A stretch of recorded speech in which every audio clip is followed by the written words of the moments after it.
السلام علیکم ورحمۃ اللہ وبرکاتہ۔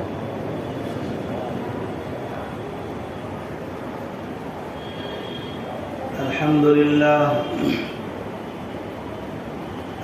للہ نحمده ونستعینه ونستغفره ونؤمن به ونتوکل علیہ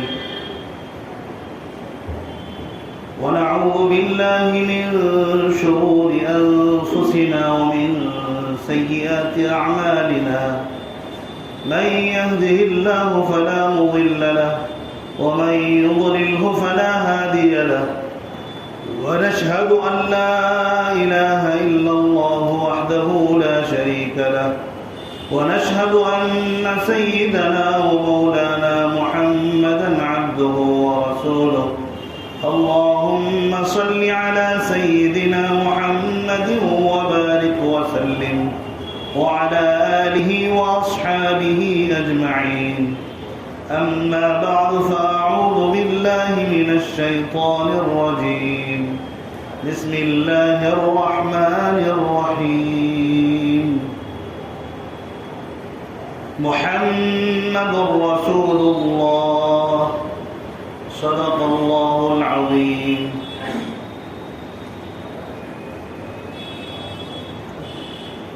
میرے واجب الاحترام بزرگوں اور بھائی اور اسلام کے غیور فرزندوں اور نوجوان دوستوں،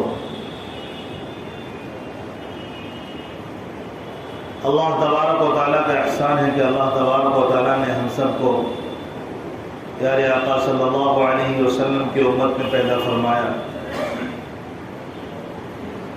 اللہ تبارک و تعالیٰ نے نبی پاک علیہ السلام کو رحمت للعالمین محسن انسانیت بنا کر مبعوث فرمایا۔ نبی پاک علیہ السلام نے ہم پر بہت سارے احسانات کیے ہیں۔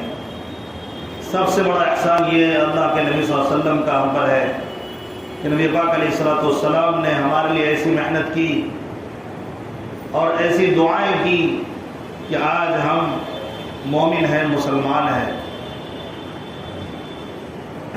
میرے واجب الاحترام بزرگوں اور بھائیوں، اس ربیع الاول کے مہینے میں نبی پاک علیہ السلام کی آمد کے سلسلے میں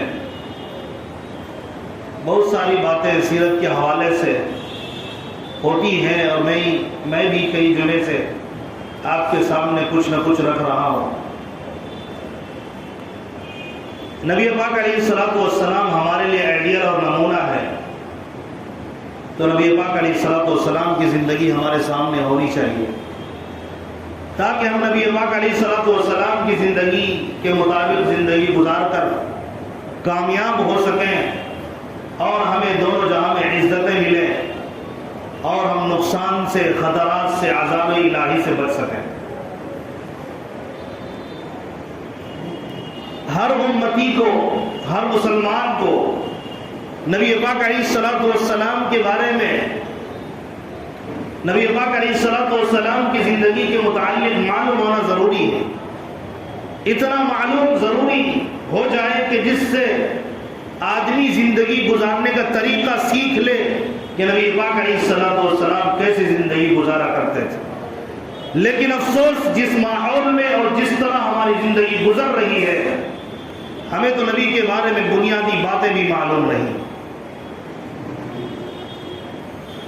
لیکن جو سنتے رہتے ہیں انہیں کچھ نہ کچھ ضرور پتہ ہوتا ہے۔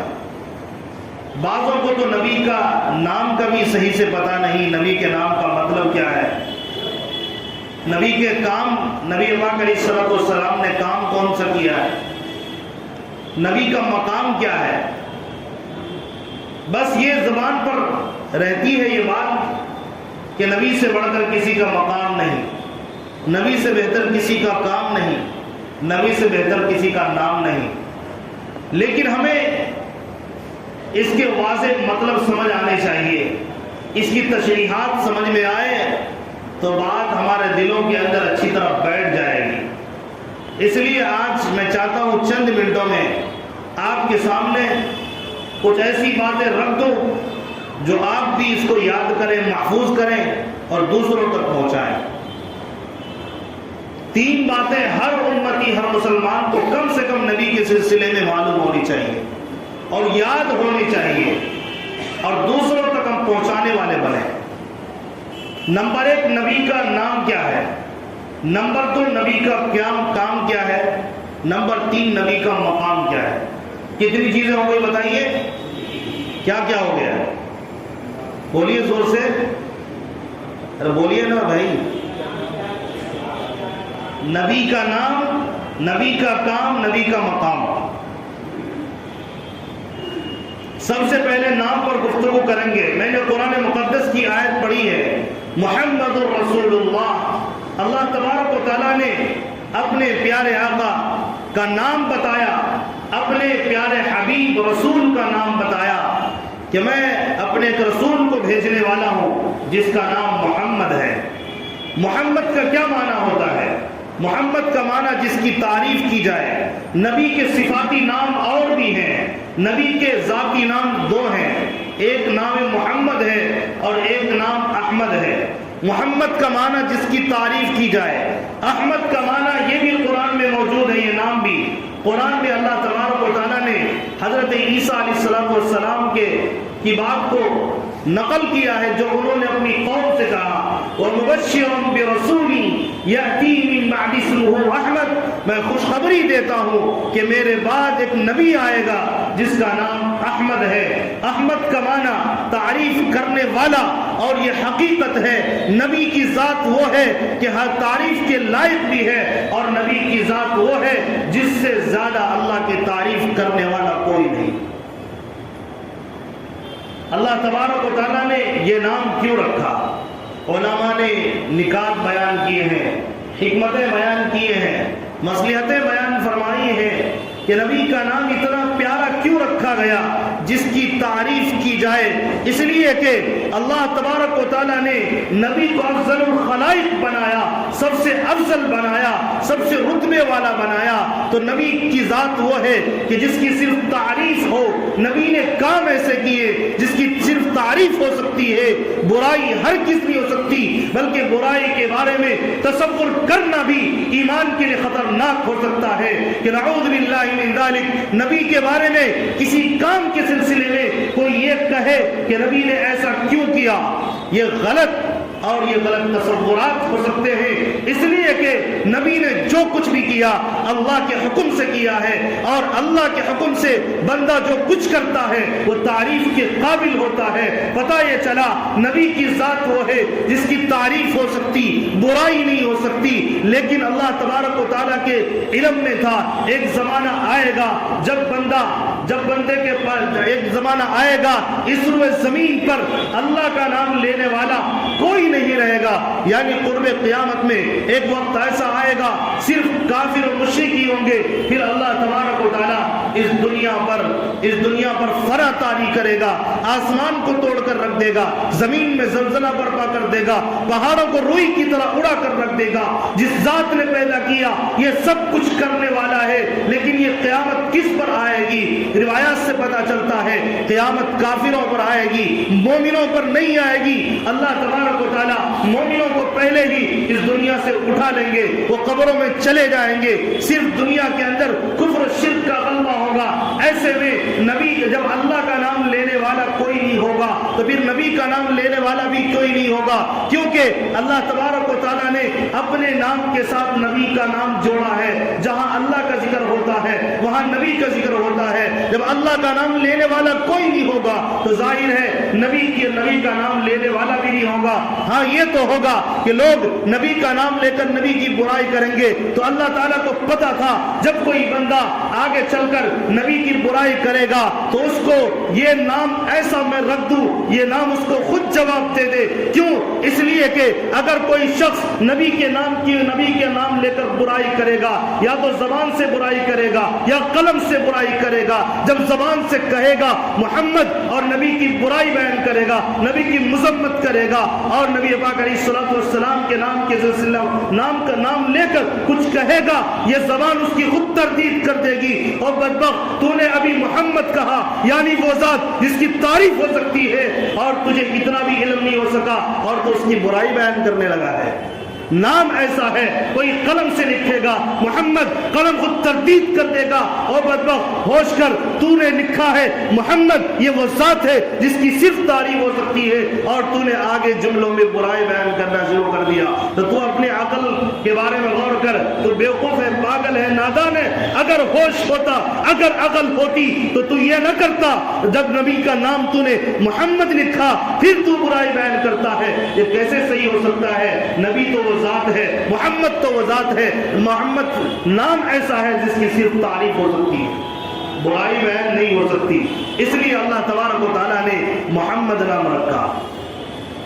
نبی کا نام بھی نرالا، نبی کے نام محمد سے پہلے پوری دنیا میں جتنے بھی انسان آئے، نبی سے پہلے محمد نام کسی کا اللہ نے نہیں رکھا، لیکن پیارے آقا صلی اللہ علیہ وسلم کا نام محمد رکھا، یعنی جس کی تعریف کی جائے۔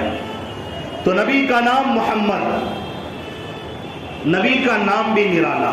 نبی کا کام کیا ہے؟ نبی کا کام رسالت ہے۔ رسالت کا کیا معنی؟ پیغام، لیکن یہ معنی مکمل نہیں ہے۔ رسالت کا معنی ہے اللہ تبارک و تعالیٰ سے علم و عمل لینا اور امت تک پہنچانا، اللہ سے پیغام لینا، امت کو دینا، اس کا معنی رسالت ہے۔ تو نبی کا کام کیا ہے بتائیے؟ رسالت، یعنی پیغام اللہ سے لینا اور امت کو دینا، اس کو رسالت کہتے ہیں۔ سوال پیدا ہوتا ہے یہ کون سی بات بڑی بات ہے؟ یہ تو اور بھی نبیوں نے کیا ہے۔ حضرت آدم علیہ السلام سے لے کر نبی پاک علیہ السلام تک جتنے انبیاء آئے، جتنے رسول آئے، سارے نبیوں نے، سارے رسولوں نے رسالت کا کام کیا ہے۔ اس کام میں نبی کی کیا خصوصیت ہے؟ انہوں نے بھی کیا ہے، اور ہمارے اور آپ کے آقا حضرت محمد صلی اللہ علیہ وسلم نے بھی کیا ہے۔ تو ہم کہتے ہیں نبی نے جو کام کیا کرنے کا انداز اور ہے، ہمارے اور آپ کے آقا نے جو کام کیا اس کام کے رسالت کے لینے کا انداز بھی اور ہے، امت کو دینے کا انداز بھی اور ہے۔ یعنی نبی نے جو نبی کے لینے کا طریقہ بھی نرالا، امت کو دینے کا طریقہ بھی نرالا لیا، اور نبیوں نے بھی ہے، لیکن نبی نے جس طریقے سے لیا وہ نرالا ہے اور نبیوں سے اچھا ہے اور نبیوں سے نرالا طریقہ ہے۔ امت کو دیا ہے تو دینے کا انداز، اور نبیوں نے بھی دیا ہے، ان کا انداز الگ ہے، اور نبی نے جو دیا ہے وہ انداز ہی نرالا ہے۔ آپ کہیں گے وہ کیسے؟ آئیے دیکھتے ہیں۔ حضرت محمد رسول اللہ صلی اللہ علیہ وسلم سے پہلے جتنے انبیاء آئے، حضرت آدم علیہ السلام کو اللہ تبارک و تعالیٰ نے علم و عمل دیا ہے، جنت میں بٹھا کر دیا ہے۔ حضرت نوح علیہ السلام کو اللہ تبارک و تعالیٰ نے علم و عمل دیا ہے، زمین سے اٹھایا اور جودی پہاڑ تک لے جا کر دیا ہے۔ حضرت موسیٰ علیہ السلام کو اللہ تبارک و تعالیٰ نے علم و عمل دیا ہے، طور سینا تک لے جا کے دیا ہے۔ حضرت ابراہیم علیہ السلام کو اللہ تبارک و تعالیٰ نے علم و عمل دیا ہے، مکہ تک لے جا کر دیا ہے۔ حضرت عیسیٰ علیہ السلام کو اللہ تبارک و تعالیٰ نے علم و عمل دیا ہے اور بیت الحم تک لے جا کے دیا ہے۔ لیکن جب باری آئی ہمارے اور آپ کے آقا حضرت محمد صلی اللہ علیہ وسلم کو علم و عمل دینے کی، تو اللہ تبارک و تعالیٰ نے مکہ میں بھی دیا ہے، غار حرا میں بھی دیا ہے، مدینے میں بھی دیا ہے، صحابہ کے مجمع میں بھی دیا ہے، حضرت عائشہ کے گود میں بھی دیا ہے، حضرت ابوبکر صدیق کے پاس بٹھا کر بھی دیا ہے، جنگ احد میں بھی دیا ہے، جنگ بدر میں بھی دیا ہے، اور نبیوں کو جہاں جہاں ملا نبی کو وہاں پہنچا کر دیا گیا، طور سینا تک لے جا کے دیا گیا، بیت الحم پر بھی دیا گیا۔ نبی آگے بڑھے، معراج کی رات میں سفر کرتے ہوئے بیت المقدس پہنچے ہیں، بیت المقدس میں بھی دیا ہے، بیت المقدس سے آگے بڑھے، پہلے آسمان پر بھی بلا کر دیا، دوسرے آسمان پر بھی بلا کر دیا، تیسرے پر بھی بلا کر دیا، چوتھے پر بھی بلا کر دیا، پانچویں پر بھی بلایا، چھٹے پر بھی بلایا، ساتویں پر بھی بلایا، اس سے بھی آگے جہاں فرشتے نہیں جا سکتے، سدرۃ المنتہا سے سدرۃ المنتہا تک بلا کے، سدرۃ المنتہا کے باہر اوپر تک بلا کے دیا۔ اس سے بھی آگے جب دینے کی باری آئی، سب سے پاکیزہ جگہ کعبۃ اللہ سے اٹھایا اور سب سے اونچی جگہ عرش تک بلا کر نبی پاک علیہ السلام کو اللہ نے علم و عمل دیا۔ اسی لیے کہتے ہیں دینے کا لینے کا انداز اور ہے۔ اور نبیوں نے لیا، لینے کا انداز اور ہے، پیارے آقا نے لیا، لینے کا انداز اور ہے، اور آپ کہیں گے دینے کا کیا انداز نرالا ہے، ذرا وہ بھی بتا دیں۔ سارے نبیوں نے دیا، حضرت آدم علیہ السلام نے دیا، اپنی امت کو دیا ہے، حضرت نوح علیہ السلام نے علم و عمل دیا، اپنی امت کو دیا ہے، حضرت عیسیٰ علیہ السلام نے دیا، اپنی امت کو دیا ہے، حضرت موسیٰ علیہ السلام نے دیا، اپنی امت کو دیا، حضرت ابراہیم علیہ السلام نے دیا، اپنی امت کو دیا، حضرت یوسف نے دیا، اپنی امت کو دیا۔ لیکن جب باری آئی میرے اور آپ کے آقا حضرت محمد صلی اللہ علیہ وسلم کی، اس ذات اقدس نے، نبی نے، اس ذات اقدس نے انسانوں کو بھی دیا، جناتوں کو بھی دیا، فرشتوں کو بھی دیا، حور و غلمان کو بھی دیا، یہاں تک کہ نبیوں کو بھی دیا ہے۔ سوال یہ پیدا ہوتا ہے نبیوں کو کیسے دیا؟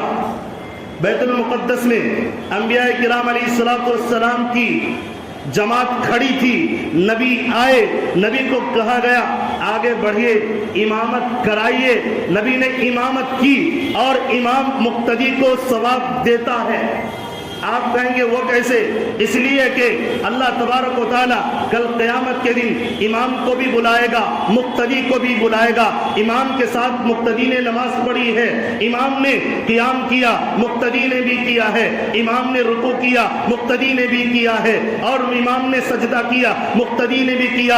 امام کو قیام کرنے کا ثواب ملے گا، مقتدی کو بھی ملے گا، رکوع کرنے کا ثواب ملے گا، مقتدی کو بھی ملے گا۔ کیوں؟ اس لیے کہ امام کی انہوں نے ابتدا میں یہ کام کیے ہیں، لیکن امام نے سورت پڑھی ہے، مقتدی نے نہیں پڑھی۔ میں آپ سے پوچھتا ہوں بتائیے، امام کو ملے گا سورت پڑھنے کا ثواب تو مقتدی کو ملے گا یا نہیں؟ ملے گا نا۔ تو نبی نے سورہ فاتحہ پڑھی، نبی نے اور بھی سورت نماز میں پڑھی، اور نبی پیچھے 1,24,000 کھڑے ہیں، انہوں نے نہیں پڑھی۔ کیوں نہیں پڑھی؟ اس لیے کہ ان کو دیا بھی نہیں گیا تھا۔ قرآن تو نازل نبی پر ہوا ہے۔ حضرت آدم کو اللہ نے سورہ فاتحہ نہیں دی، حضرت نوح علیہ السلام کو اللہ نے سورہ فاتحہ نہیں دی، کسی نبی کو اللہ نے قرآن نہیں دیا، نہ سورہ فاتحہ دیا ہے۔ یہ اگر دیا ہے تو صرف پیارے آقا کو دیا۔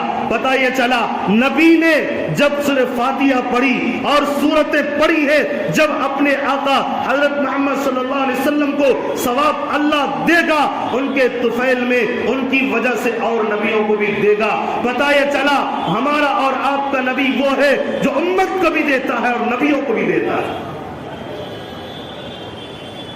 یہ تو کام ہے نبی پاک علیہ السلام کا۔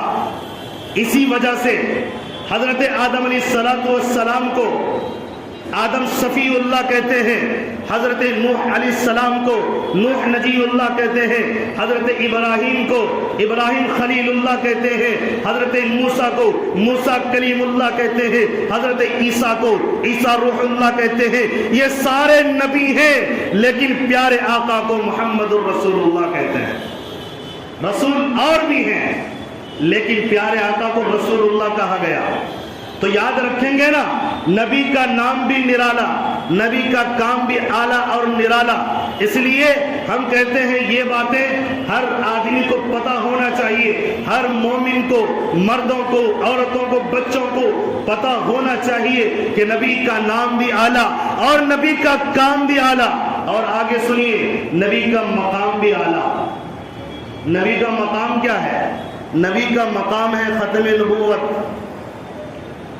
ختم نبوت نبی کا مقام، ایک مقام تو وہ ہے جو اللہ نے دیا، افضل الخلائق بنایا، نبی الانبیاء بنایا، انبیاء کے بھی نبی ہیں، سید الانبیاء ہیں، انبیاء کے بھی سردار ہیں۔ ایک مقام تو یہ ہے، اس کو یوں سمجھیں، نبی پاک علیہ السلام کی ذات چشمے کی طرح ہے اور انبیاء کی ذات تالاب کی طرح ہے۔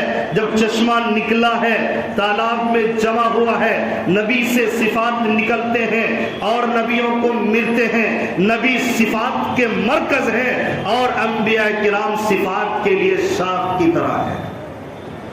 اس کو یوں بھی سمجھیں، حضرت عائشہ صدیقہ رضی اللہ تعالی عنہا نے فرمایا، حضرت یوسف علیہ السلام کو دیکھ کر مصر کی عورتوں نے اپنی انگلیوں کو کاٹ لیا تھا، اگر وہ میرے آقا کو دیکھ لیتی اپنے کلیجے کو کاٹ ڈالتی، اپنے دلوں پر چاقو چلا ڈالتی۔